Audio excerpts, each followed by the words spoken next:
Where's the condemnation from all the Christians? Where's Charlie Kirk on this? Charlie Kirk cannot call himself a Christian anymore. Sorry, you forfeited that.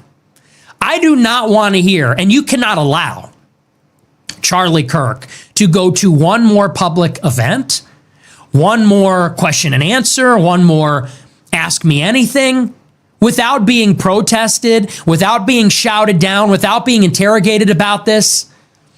This guy goes around from campus to campus in the most artificial and phony and fake way, talking about, oh, God made me very blessed that I control $500 million. Oh, I'm so blessed. I'm so rich and I'm so blessed. And oh, God's been so good to me. I'm such a Christian. Oh, the Lord gave me the Sabbath. I take Saturday off. You sit there and call yourself a Christian and then you make excuses for the genocide of 2 million people? Seriously? You stand there and purport to be an evangelist like Billy Graham? Oh, you're the latest Billy Graham? You're our generation's America's pastor?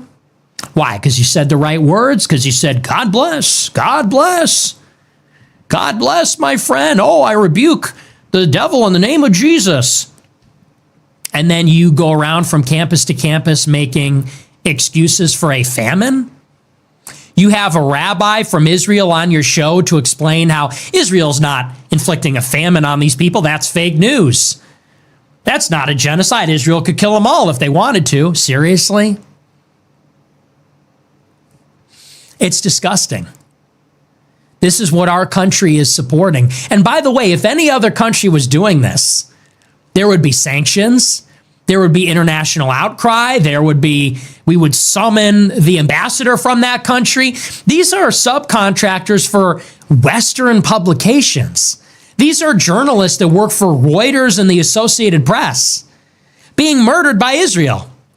Western journalists who are protected under international law, working for, in some cases, American companies, being murdered by Israel in a conflict zone intentionally to cover up their war crimes.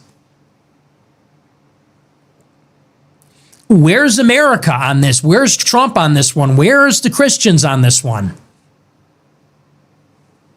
I don't know how anyone can continue to defend this in any way. They say Israel's not the enemy. What would a country have to do to be the enemy exactly? What would make a country the enemy? What made Saddam Hussein the enemy? What makes China or Russia the enemy? Has Vladimir Putin done anything like this? What makes Putin the enemy? What makes China the enemy? What makes them the enemy that does not make Israel also our adversary and actually a friend that we should continue to support? So it just doesn't get any worse than this. It's just a one layer on top of the next. They're carrying out a famine and a genocide.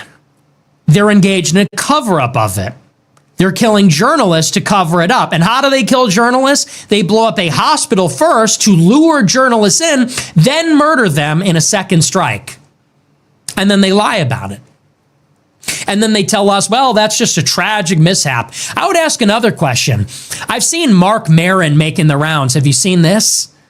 Mark Maron, a Jewish left-wing comedian, this guy's been making the rounds. He's an anti-Trumper, super progressive, super leftist. He's been making the rounds on all the shows, doing his comedy special, and he's been shaming the podcasters.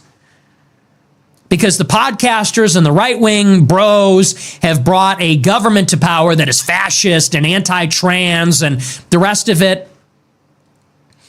Has Mark Maron said one thing about what's happening in Gaza? Has he said one thing about what Israel's doing? What was really interesting, I saw Mark Maron did a comedy special on HBO, and he said that Theo Von is so bad he would have Adolf Hitler on his program. Gee, that's interesting because I recall something similar where the Nelk brothers had Bibi Netanyahu on the show. Why don't we mention that one? We have a modern day genocidal maniac. We have a modern day fascist tyrant that the whole world cannot stop from creating living space for his people. His name is Benjamin Netanyahu. He went on a comedy podcast. They asked him about Whoppers and Big Macs. Mark Maron ever speak up about that?